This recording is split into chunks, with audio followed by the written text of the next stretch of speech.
Welcome back to Give Me Five with Jones and Eli. Guest pod edition. Today, we have a great friend of the pod, the legendary, I would say, Emily Sasfai. Emily, thank you so much for being with us.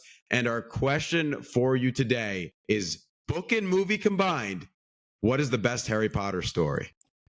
Wonderful. Well, thanks, Jones, for having me on Give Me Five. Big fan, big fan. And Eli. Sorry, Eli. And Eli. um, I would say, I think combined, like story-wise, I would say Prisoner of Azkaban, the third movie slash book, is the best story overall. I just think the plot is filled to the brim, and the twists and turns, the Sirius Black is bad, Sirius Black is good, over under is just like such a gassed surprise for the first time. And even every time after, it's just, the plot is so sick, and I love it. Look, it's a good take. It's a good take, and rarely I'll compliment our guests on here, but it's a good take. I agree with you that 3 is fantastic. But where it goes wrong, and why I would say it's not my number one, is because, yes, I would say, those 2 or 3 chapters of 3, when they're in the Shrieking Shack and they're figuring it all out, and, Peter Pettigrew and all this stuff, that's insane. That's probably the best, action-packed moment of the whole franchise ever. When I first read that, I was like, I couldn't believe it. But there are some parts of 3 where it kind of drags and where it's kind of boring and it gets repetitive. And it's like, okay, we get it. Sirius Black is bad. Harry's seeing his weird black dog everywhere. It's just kind of, okay, enough. For that reason, I'm going to say the best story. It's the best book by far. And I think it's also the best movie, except for the ridiculous haircuts that everybody has. It's the 4th one. Real. It's the 4th one. The Goblet of Fire, the Triwizard Tournament. Fantastic. From the beginning. Quidditch World Cup, so much sports going on. You got dragons flying around, mermaids in the ocean. Voldemort comes back. It's really the turning point of the series. You got that nice, beautiful cover of the book as well. Oh my God, it's fantastic. Has to be Goblet of Fire.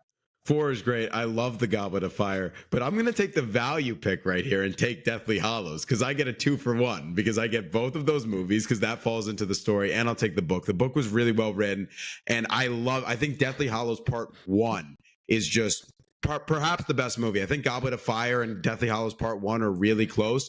A couple key points.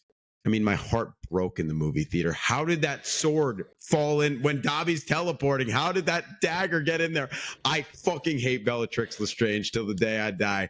Fuck her. Dobby was my favorite character. I probably cried for a couple weeks after that. I'm not going to lie. That's going to take a lot of years to heal that Dobby pain in my heart.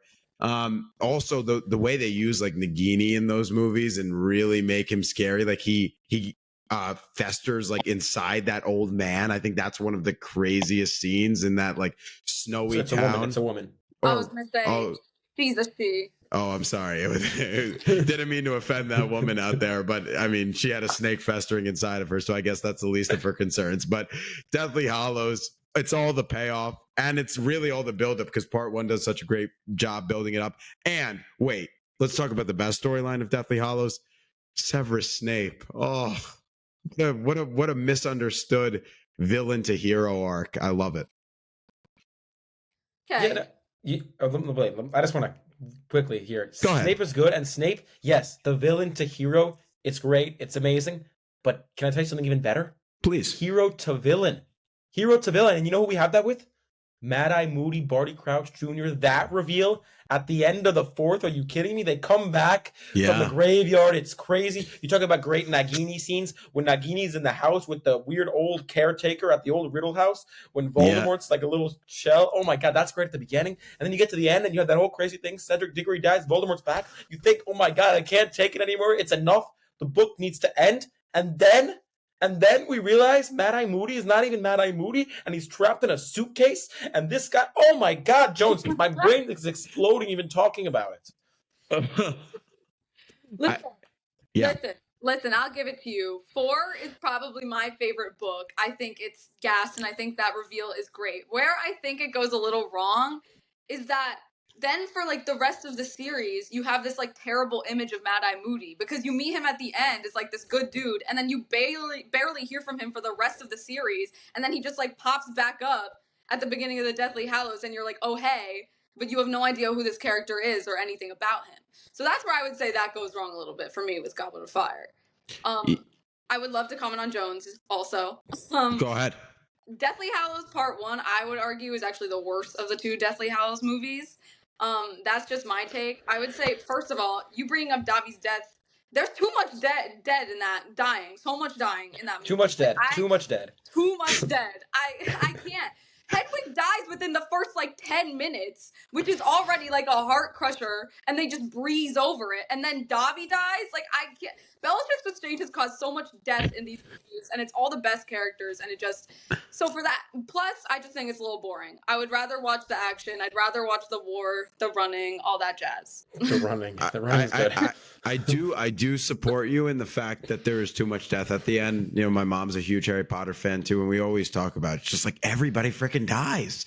I'm surprised they didn't kill off Harry, for God's sake. I mean, they nearly did. They did. Well, they did, and then he popped up, and Neville becomes this big hero with his speech and stuff. I love it. But let me throw this out there. I think the film series went through a little bit of a dangerous stretch there in 5 and 6 where it looked like things could get really rough. I'm glad 7 bounced back, but I think 5 and 6 are clearly the worst films. I don't know if I agree with you there, Jones. 5, I will say, a little boring. I don't think they did a great job. That book is so freaking long. They should have just made it into 2 movies because it's longer than the 7th book. They should have made it into 2. So they're just forgetting a lot of stuff. So it moves really slow. It's just, everything's piled together. I think that the 6th movie is severely underrated.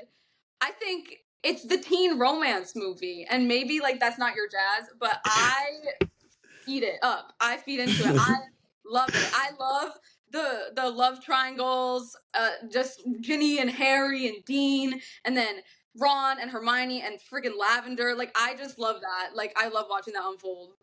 What I was going to say is I think, as a big books fan, more than the movies, I think, like you said, Emily, the 5th one is so long, and the 6th one is also really rich, and those are not big action movies, right? You said it yourself, Jones, that the 7th is kind of this payoff, yes, for the first half of the 7th, but even I would say for 6 and 5, since the end of 4, all this stuff is building up, and you have these little mini battles in Department of Mysteries, and they go to that cave, and Dumbledore on the spoiler alert, Dumbledore dies on the astronomy tower or whatever.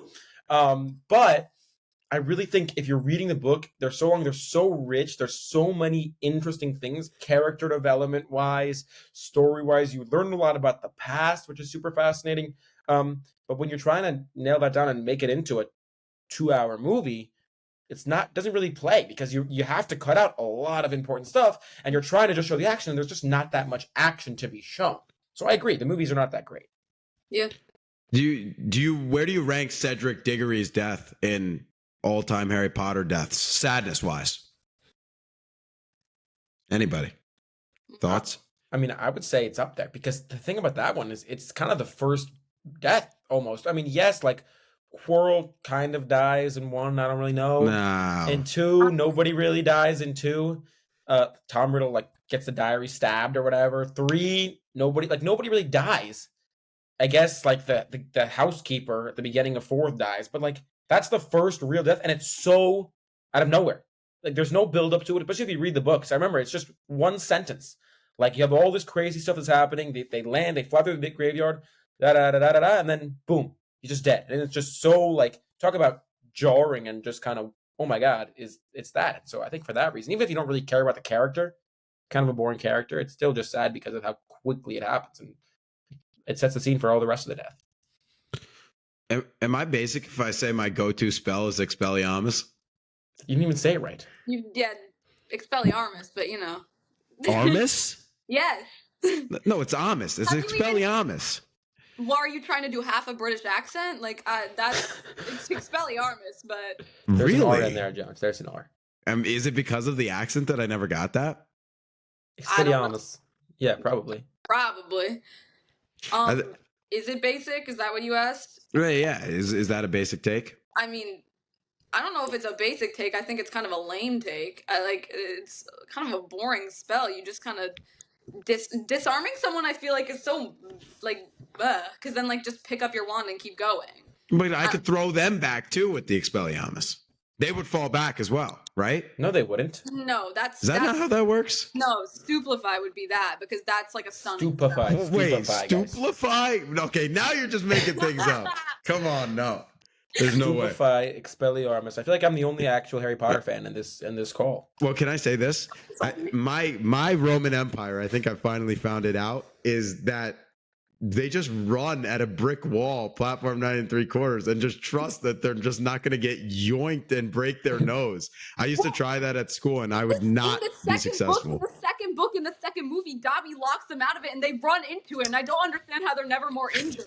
They run into it and just bounce back off like it's made of rubber instead of like breaking their faces. No, I mean, I think we could do an entire podcast, and this is maybe one for another time, on just all the things that don't make sense in the Harry Potter universe and all the nonsense, illogical aspects. And some just like I know there's a lot of debate on like the whole third movie like time travel part of it. There is, but unfortunately we are out of time. Moose has been Gimme Five with Jones and Eli. This has been an absolute pleasure, Moose. There are debates around 3, and we'll keep talking about them.